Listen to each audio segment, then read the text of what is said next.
कांग्रेस कायद उस्मान मोहम्मद खान की क़यादत में एक वफद ने बोडुप्पल में तकरीबन 380 एकड़ कीमती अराजी के तहफ़्फ़ुज़ के सिलसिले में CEO वक्फ बोर्ड से मुलाकात करते हुए एक याददाश्त हवाले की। बाज़ मीडिया से बात करते हुए इस सिलसिले में तफसीलात से वाकिफ करवाया। ये जमीन का रकबा है 384 एकड़, जो आज लैंडको और हुसैन शाह वली के बाद अगर कोई प्राइम प्रॉपर्टी सिटी में है तो ये प्रॉपर्टी है। यहाँ पे तकरीबन 2 लाख रुपए गज ज़मीन की वैल्यू है। यहाँ पे लूटने वाले जो लोग हैं वो सियासत से ताल्लुक़ रखते हैं। वहाँ के MLA मल्ला रेड्डी साहब हैं, वहाँ के मेयर TRS के हैं, बोडुप्पल मेयर TRS के हैं, वहाँ के कॉरपोरेटर BJP के हैं।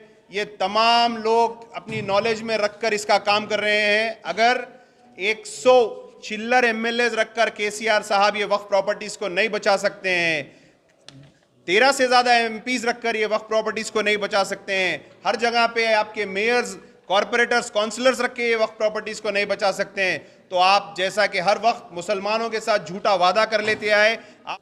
आज 8 फरवरी 2023 हम तमाम लोग तेलंगाना स्टेट वक्फ बोर्ड आए, यहाँ पे चीफ एग्जीक्यूटिव ऑफिसर से मिले और इनको आगाह करे कि आपकी एक 5000 करोड़ करीब की प्रॉपर्टी लुट रही है, बर्बाद हो रही है, तबाह व ताराज हो रही है।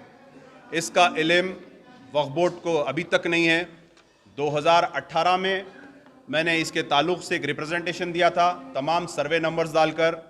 उस सर्वे नंबर्स को फॉलोअप करते हुए वक्फ बोर्ड ने तमाम रजिस्ट्रेशन डिपार्टमेंट्स को अहकामात दिए कि ये वक्फ प्रॉपर्टी है, इसकी रजिस्ट्रेशंस मत कराए। अल्हम्दुलिल्लाह रजिस्ट्रेशंस रुक गए हैं, पर आज भी वहाँ पर अपार्टमेंट्स बन रहे हैं। तकरीबन 7000 घर बन चुके हैं। 7000 घर वहाँ पे वक्फ बोर्ड की ज़मीन पर बन चुके हैं और वो लोग जो लिए वो भी बेवकूफ़ बन गए हैं। वो भी मासूम लोगों को इत्तला नहीं थी कि ये वक्फ प्रॉपर्टी है, और ये प्रॉपर्टी है बिलखुसूस बोडुप्पल में। इसके सर्वे नंबर्स आप लोग नोट कर लीजिए। सर्वे नंबर शुरू होता है 45, 46, 47, 48, 49, 50, 60, 61, 62, 66, 67, 68, 69, 91, 92, 93, 94, 102, 103, 104, 105, 106, 111, 116, 117, 118, 119, 120, 121, 122, 123, 124, 125, 126, 128, 129, 130, 150। ये ज़मीन का रकबा है 384 एकड़, जो आज लैंडको और हुसैन शाह वली के बाद अगर कोई प्राइम प्रॉपर्टी सिटी में है तो ये प्रॉपर्टी है। यहाँ पे तकरीबन 2 लाख रुपए गज ज़मीन की वैल्यू है।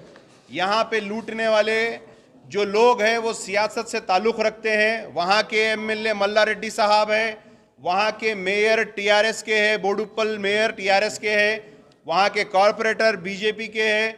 ये तमाम लोग अपनी नॉलेज में रखकर इसका काम कर रहे हैं। अगर 100 चिल्लर MLAs रखकर KCR साहब ये वक्फ प्रॉपर्टीज़ को नहीं बचा सकते हैं, 13 से ज़्यादा MPs रखकर ये वक्फ प्रॉपर्टीज़ को नहीं बचा सकते हैं, हर जगह पे आपके मेयर्स, कॉरपोरेटर्स, काउंसलर्स रख के ये वक्फ प्रॉपर्टीज़ को नहीं बचा सकते हैं, तो आप जैसा कि हर वक्त मुसलमानों के साथ झूठा वादा कर लेते आए।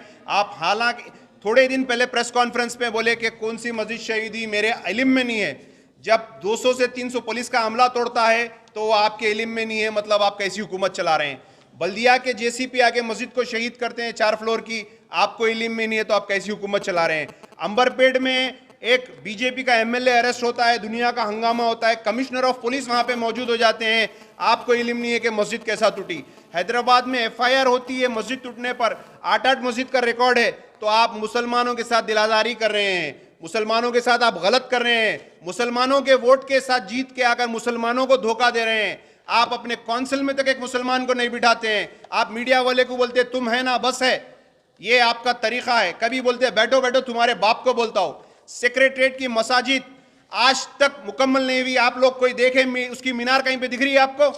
कहीं पे मीनार नहीं दिख रही। अभी तक मस्जिदें 2 मसाजिद है, मस्जिद दफ्तियार है, मस्जिद हाशिमी है, अभी तक आपने उसका कंस्ट्रक्शन नहीं करा। शर्म आ रही है मेरे को। आज हमारा एक MLA अगर दमदार अगर असेंबली में होता तो वो मुशायरा नहीं करता था, ये बोलता था कि आप मणिकुंटा जागीर को लूटे, आपने लूटा। आप एक तरफ तेलंगाना गवर्नमेंट पार्टी थी, दूसरी तरफ वक्फ बोर्ड पार्टी थी। ये बोलना नहीं आया, आधी बात बोल के पब्लिक को बेवकूफ बनाना आया आपको। अकबरुद्दीन ओवैसी साहब, अगर आपके पास दस्तावेज नहीं है तो मेरे से लीजिए, मैं आपको व्हाट्सएप करता हूं, मैं आपको सेंड करता हूं। 5 लाख के करीब हुसैन शाह वली की जागीर, जिसका मेमोरेंडम डालना था गवर्नमेंट को कि ये वक्फ की है, वक्फ को दे दो, उस पे आप आला से आला वकील लगाकर सुप्रीम कोर्ट में वक्फ बोर्ड से आप हासिल कर लिए। वक्फ बोर्ड का रिकॉर्ड सेक्शन बंद है। आप तारीफ करे थे वक्फ बोर्ड का रिकॉर्ड सेक्शन क्यों बंद है? शुक्रिया अदा करे थे आप वक्फ बोर्ड का रिकॉर्ड सेक्शन बंद होने पर, क्यों शुक्रिया अदा करे थे? आज पब्लिक को बोलिए, बोडुप्पल में हजारों एकड़, 384 एकड़ वक्फ अराजी बिक रही है, वहां पे लोगों को आबाद कराइए। जहां 50 एमएलए खड़ा आना चाह रहे हैं, 3 एमएलए 4 एमएलए आपको वहां से आ जाएंगे अगर वो आबाद हो जाएंगी। आज ओल्ड सिटी में किसी का घर अगर होता है तो 30 गज 35 गज का होता है। मेरे भाई 384 मेन सिटी में बोडुप्पल में, आज मैं खुलासा कर रहा हूं, सर्वे नंबर्स दे रहा हूं। वक्फ बोर्ड को चाहिए वहां पे कोई रोड नहीं डलने देना। हुकूमत अगर रोड नहीं डाली तो कौन घर खरीदता? ड्रेनेज लाइन वहां पे अगर नहीं आई तो कौन घर खरीदता? वहां पे लाइट नहीं आई तो कौन घर खरीदता? वहां पे अगर आप बोर्ड गाड़ दिए ये land belongs to Waqf board, तो कौन अपना पैसा वो करता? अगर आप पेपर पब्लिकेशंस दे दिए पूरे तेलुगु, इंग्लिश, हिंदी, उर्दू में, तो कौन वहां पे लोन देता? ये तमाम सहूलतें देके वक्फ की जायदाद को लूटा जा रहा है और हम अभी गाफिल है। तो मैं खुसूसी ये मीडिया के मेरे भाइयों से बोल रहा हूं, आप चौथा पिलर है कॉन्स्टिट्यूशन का। आप आज के टाइम पे ये तमाम चीज को शाया करिए। आज आप लोग ये तमाम चीज को बोलिए। अवाम को अगर मालूम होगा बोडुप्पल की जो जमीन है, जो 7000 लोग मासूम लोग बेवकूफ बन गए, उनके लिए भी इंसाफ कराइए आप। उन्होंने जिसको पैसे दिए उस पे केसेस बुक कराइए। वक्फ बोर्ड वहां पे जो लैंड ग्रैबर्स है उन पे कराइए। मैं बोडुप्पल के मेयर को बोल रहा हूं, वहां पे काम कैसा हो रहा है? बल्दिया वाले कैसा अपार्टमेंट्स बना रहे हैं, कैसा कॉम्प्लेक्सेस बन रहे हैं। एक एक कॉम्प्लेक्स के फ्लैट की वैल्यू है 75 लाख 1 करोड़ रुपया। तो ये किसके पैसे है? ये कौन लूट रहा है वक्फ की जायदाद को? आप सिटी में किराएदारों को तंग करते हैं, आप सिटी में छोटे छोटे लोगों को तंग करते हैं, वक्फ के नाम पे डबल टिबल किराया करते हैं। वो वक्फ के तमाम ऑफिसर्स को बोल रहा हूं, मैं आगाह कर रहा हूं, ऐसी चीज है आपसे अगर नहीं हो सकता, हम जैसे लोगों को बोलो, हम लाके इसकी पूरी इत्तला देंगे, हम ठहर के रुकाएंगे। अगर आज वक्फ के जायदादों को नहीं रोके तो नस्लें कल को हमको गाली देंगी, नस्लें हमको बोलेंगी क्या रखे क्या करे। अकबरुद्दीन ओवैसी साहब आपको खुसूसी बोलेंगी, कपिल शर्मा का शो करते थे अकबरुद्दीन ओवैसी साहब, असेंबली में बोलेंगी। लिहाजा आप होशियार हो जाइए। आप माइनॉरिटी लोन के लिए बात करिए, असेंबली अभी चल रही है। अगर आपके पास सवालात नहीं है, मैं सवालात देता हूं। माइनॉरिटी लोन के लिए बात करिए। माइनॉरिटी लोन जो मुसलमानों को 50 करोड़ दिए, 70 करोड़ सैंक्शन नहीं हुआ। आपके गरीब भाई खुसूसी बिलखुसूस ओल्ड सिटी से हजारों आदमी ने डाला माइनॉरिटी लोन के लिए। कई लोग परेशान हैं। हुकूमत से अगर आप लोन नहीं दिला सकते, हुकूमत की वाहवाहीगिरी अगर आप कर रहे हैं, कोई फायदे की आपकी वाहवाहीगिरी नहीं है। लिहाजा आप इन तमाम चीज पे स्ट्रिक्ट एक्शन लीजिए और ये वक्फ की प्रॉपर्टी को बचाइए। और तमाम सवालात जैसा कि इस्लामिक सेंटर है, ये तमाम चीज तो खैर मैं आपको अपनी वीडियो में बताऊंगा। बिलखुसूस मैं यहाँ पे बोडुप्पल के लिए आया था। आप तमाम लोग बोडुप्पल का शाया करिए।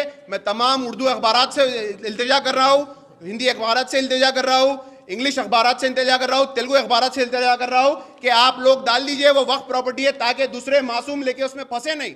शुक्रिया, अस्सलाम वालेकुम, अल्लाह हाफ़िज़।